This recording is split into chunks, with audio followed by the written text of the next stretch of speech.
गणपती असला तर आम्ही रात्रीचे 1-2 वाजता पण गाणे बोलतो, डान्स करतो, DJ 2-2 लावून ठेवतो. मग आम्हाला खूप मजा येते. हाय हॅलो नमस्कार, मी तुमच्या सर्वांचा RJ प्रशांत खटपटीमध्ये तुमचं पुन्हा एकदा स्वागत करतो आहे. सन मराठी एक खास सिरियल घेऊन येत आहे 10 मार्च रोजी, सखा माझा पांडुरंग. आणि याच्याच निमित्त आज आपल्यासोबत हे खास गोड कलाकार याच्यामधले आहे. स्वरा आहे, रेवांत आहे आणि प्रसाद सर आहेत आपल्यासोबत. सर प्रसाद येस हां प्रसाद ठोसर सर आपल्यासोबत आहेत आणि त्यांच्यासोबत आपण याच सिरियलबद्दल काही गप्पा गोष्टी करणार आहे. सो स्वरा, मला आधी तुझ्याकडे यायला आवडेल. ज्यावेळेस तुझ्याकडे ही भूमिका आली की तुला सांगितलं की तुला हे करायचं आहे, तू किती वेळात होकार दिला याच्यासाठी? दिला 2-4 वेळा. म्हणजे तू किती दिवस लावले असं काही, पप्पांची परमिशन वगैरे नाही, आलं की लगेच. पप्पांना आणि मम्मीला पण आवडतं. मग मला तुझ्याकडून ऐकायला आवडेल की ॲक्टिंगमध्ये तुला पहिल्यापासूनच आवड होती की या सिरियलपासूनच तू प्रयत्न करतेस? मला पहिल्यापासून आवड आहे. आणि मला सेटवरचे तुला किस्सा विचारायला आवडेल की तुमची मस्ती कशी असते, म्हणजे कोण त्रास देतं एकमेकांमध्ये, काय? कोणीच नाही त्रास देत. नाही देत? कोणीच नाही. मग तुम्ही एवढे शहाणे आहात खरंच सेटवरती. हो, आणि तू किती वेळ लावला हे द्यायला, म्हणजे हा कधी बोलला की मला हे करायचं आहे? जेव्हा आलं तेव्हा लगेच बोललो. मला पण लई आवडलं. ओके. आणि जास्त वेळा कोण हे करतं, रिटेक कोण घेतं, म्हणजे सारखं सारखं डायलॉग विसरतं कोण दोघांमध्ये? कोणीच नाही. खरंच? ओके, मस्त. आणि मला याच्यानंतर तुम्हाला शाळेबद्दल पण विचारायला आवडेल. शाळेमध्ये तुमचं कसं आहे, म्हणजे पहिल्यापासून अभ्यासामध्ये कशी आवड होती तुमची? तू सांगा. होती आवड. म्हणजे विषय कोणता आवडतो तुला जास्त? मॅथ्स, पण टेबल नाही आवडत. मग कसा आवडतो? ओके. मला कम्प्युटर आवडतो.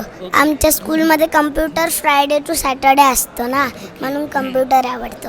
मला तुमच्याकडे विचारायला आवडेल, शाळेमध्ये आता तुमच्या सगळ्यांना माहिती असेल मित्रांना की तुम्ही छान काम करताय, ते काय बोलतायत? ते बोलत आहेत मला खूप आवडतं, मला पण करायचं आहे. ते बोलतात मला ऑडिशन द्यायच्यात, मला नंबर्स म्हणून देते. तुला पण म्हणत असतील फ्रेंड्स? माझे एक पण फ्रेंड बोलत नाही की मी तुझा सिरियल बघितला, पिक्चर बघितला. नुसतं ते बोलतास तू चांगलं लिहितोस, चांगलं करतोस. ओके. नाही, आता नक्की 10 मार्च नंतर ते बघतीलच. प्रसाद सर, मला आता यांच्या गप्पानंतर तुमच्याकडे यायला आवडेल. ॲज अ लेखक म्हणून तुम्ही या सिरियलमध्ये काम केलं आहे. काय वाटतं या सिरियलबद्दल, कशा प्रकारे? कारण सखूबाई या संत अनेक जणांना माहिती नाही आहे. सो तुम्ही काय सांगाल याच्याबद्दल? याच्याबद्दल असं म्हणता येऊ शकेल की सन मराठीवरती पहिल्यांदा, म्हणजे सन मराठीवरती नाही, अख्ख्या मालिका विश्वांमध्येच सन मराठीकडून पहिल्यांदा स्त्री संतांवरची मालिका येते. ही पहिली संत मालिका आहे. आत्तापर्यंत वेगवेगळ्या संतांच्या मालिका आल्या, पण त्याच्यामध्ये स्त्री संत हा कधीच नव्हता. तो कॉन्सेप्टच मुळात सन मराठी लॉन्च करते की स्त्री संतांवरची मालिका आहे. स्त्री संतांवरची मालिका करत असताना आपोआप आपण त्याच्यात गुंतून जाणं कसं होईल, का होईल, त्याची कारणं शोधणं हे आमच्याकडे महत्त्वाचं काम राहतं. मग ते कसं करतो, तर सखूचा ज्या पद्धतीनं विश्वास विठुरायावरती आहे तसाच आपणही ठेवला विश्वास, तर आपल्या अडचणीतले काटेसुद्धा दूर होऊ शकतात. मग आपण सखूला त्या पद्धतीनं बघावं, आपण तिच्यापासून प्रेरणा घ्यावी, अशा पद्धतीनं बांधणी करायचा एकंदर आमचा मानस आहे. सर, मला याच्यामध्ये आवडेल विचारायला की लेखन करताय तुम्ही या सगळ्या गोष्टीचं. आम्ही एखादी सिरियल बघतोय त्यावेळेस आम्ही खूप अटॅच होतो, पण तुम्ही ते स्वतः लिहित आहे त्यावेळेस ते जास्त तुम्हाला हे होत असेल, अटॅच होत असेल. सो एखादा कधी असं तुम्ही भावनिक झाला आहे किंवा अजून स्पिरिच्युअल झाला आहे असं काही याच्यामुळे? हे रोज होतं किंवा प्रत्येक प्रसंगात होतं. म्हणजे हे खोटं वाटेल ऐकताना, परंतु आपण जर का त्या एखाद्या प्रसंगाच्या गाभ्यापर्यंत पोचलोच नाही तर तो प्रसंग बाहेरून बघताना भिडणारच नाही. त्याच्यामुळे आम्हाला भिडावंच लागतं आणि ते भिडल्यानंतर पुन्हा एकदा त्याची प्रचिती येते. अनेकदा आम्हाला पण आडायला होतं. मग आडल्यानंतर आपण कुठे सोपवायचं, कधी सोपवायचं? काही वेळेला असं म्हणतात अंतर्मनाला सोपवूया, आपण झोपताना तो विचार देऊया की आपल्याला सकाळी उत्तर मिळेल. पण मग हीच प्रचिती त्या विठुरायाकडनं पण आपल्याला येते की त्यातनं मार्ग मिळतो, याचं सोल्युशन मिळतं आणि आपल्याला दुसऱ्या दिवशी त्याच्यातनं वाट सापडून आपण पुढे जातो.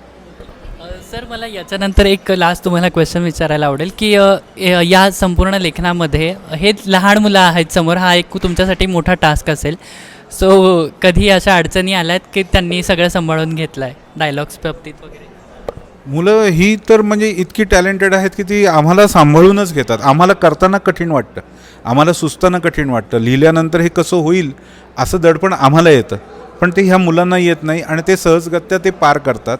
आणि मग तो प्रसंग खूप बघताना सोपा वाटतो, प्रत्यक्षात नसतो. असं अनेक संगीतकारांचं किंवा अनेक गीतांच्या बाबतीत आपण म्हणतो की ते ऐकायला खूप छान वाटतं पण करायला गेलं तर खूप कठीण आहे. तसं ह्या दोघांचे प्रसंग आहेत की ते वाटताना वाटतील खूप सोपे आहेत पण ते सोपे नाही आहेत, ते खूप कठीण आहेत, पण त्यांनी केल्यामुळे ते सोपे वाटतात. असं खूप वेळ झालं. सखूबाईचा रोल करताना आता तुला म्हणजे तुझ्यात काही बदल वाटतात तुला स्वतःला, की तू काही अशी शांत झाली आहे काही असं, किंवा भक्ती करतीयस घरी वगैरे? शांत तर शांतच आहे मी.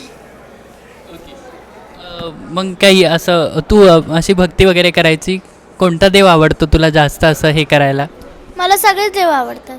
मग गणपतीमध्ये तुला कसं म्हणजे लाईक काय काय करते तू गोष्टी, मला आवडेल ऐकायला. गणपती तुमच्याकडे असतो का? गणपती आम्ही घरी नाही आणत. आमच्या इथे मंडप असतं जवळच, तिथे मी जाऊन रोज आरतीला जाते. मग त्याच्यामध्ये काय तू काय करतो ते मला सांग गणपतीमध्ये? हा गणपती पाडतच राहतो ना, काय? हा गणपती पाडतच राहतो. ओके, मग तू सांगायला पाहिजे मला काय काय करतोस तू मी गणपती आल्यावर सगळ्यात जास्त तर मोदक खातो. ओके, मग पाया वगैरे नाही पडत का की डायरेक्ट खातो? नाही, पाया पडतो, खातो. आमच्याकडे 2 DJ म्हणजे गणपती असला तर आम्ही रात्रीचे 1-2 वाजता पण गाणे बोलतो, डान्स करतो, DJ 2-2 लावून ठेवतो. मग आम्हाला खूप मजा येते. ओके, पण आता ह्याच्यानंतर शक्यतो तुम्हाला रामकृष्ण हरीच म्हणावं लागणार आहे कारण सखूबाईची खास तुम्ही सिरियल करताय. तर थँक्यू सो मच, मला खूप छान वाटलं तुमच्यासोबत बोलून. मी तुमचा जास्त वेळ आता घेत नाही.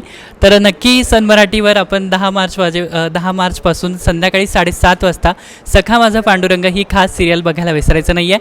आणि खटपटीला फॉलो आणि सबस्क्राईब करायला विसरायचं नाही. थँक्यू.